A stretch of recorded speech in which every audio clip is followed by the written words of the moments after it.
Ese imashini yawe yaba ifite ikibazo cyo kugenda gakeya cyangwa ukaba ubona storage yawe yuzura kandi nta kintu washyizeho?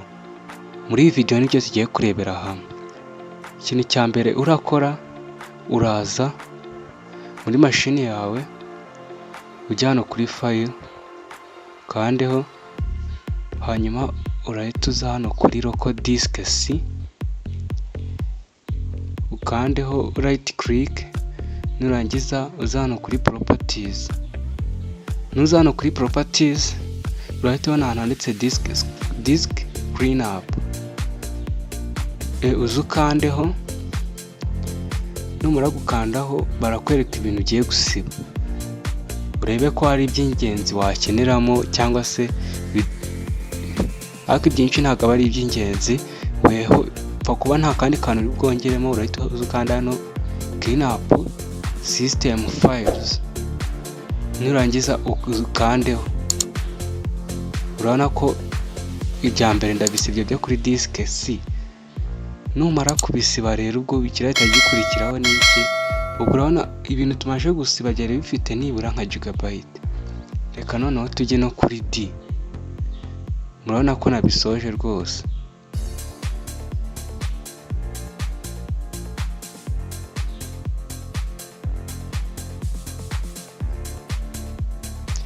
Hanyuma tureka tujye no kuri D. Uze kuri D, ukanda right click, nurangiza uze kuri properties, naho urebe ahantu handitse disk cleanup. Numara kuhaza, urabona ko muri recycle bin mfitemo giga 5 y'ibintu ntarasiba. Nabyo ndahita mbisiba kuko n'ubundi nabishyize muri recycle bin ntabikeneye. Kuba atazi uko recycle bin ikora, iyo usibye ikintu kiba kibitse muri recycle bin mu gihe utarajya kugisibiramo.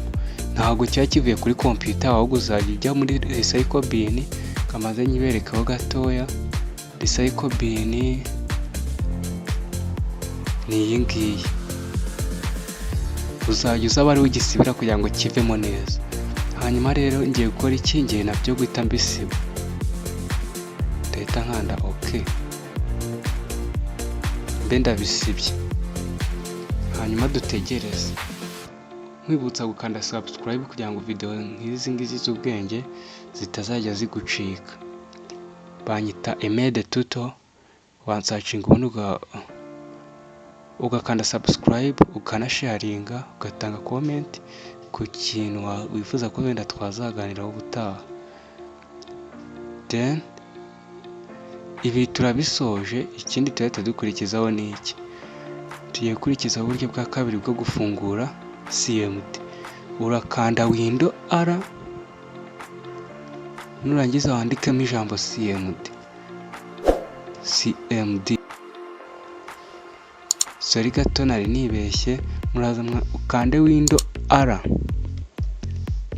usibe hano handitsemo CMD, ahubwo wandikemo ijambo prefetch. Dengene naryanditsemo ni iri ngiri. Numara kuryandikamo wemeze.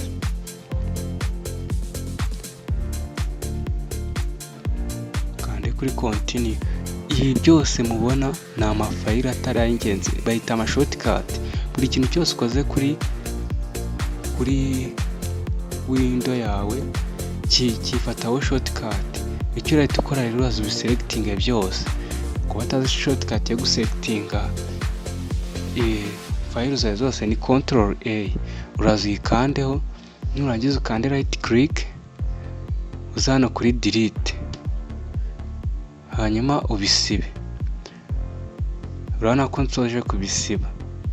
Noneho dusigaje akandi kantu kamwe. Uraza nanone ukande window R. Uraza ukande window R, usibe rya jambo wanditsemo, wandike noneho percentage.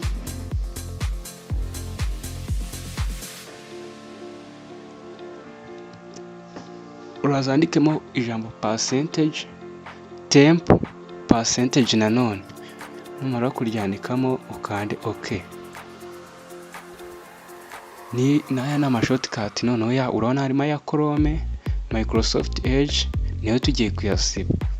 Control A nk'ibisanzwe nk'uko twari twabibonye, ubuze ukandeho right click ujye kuri delete,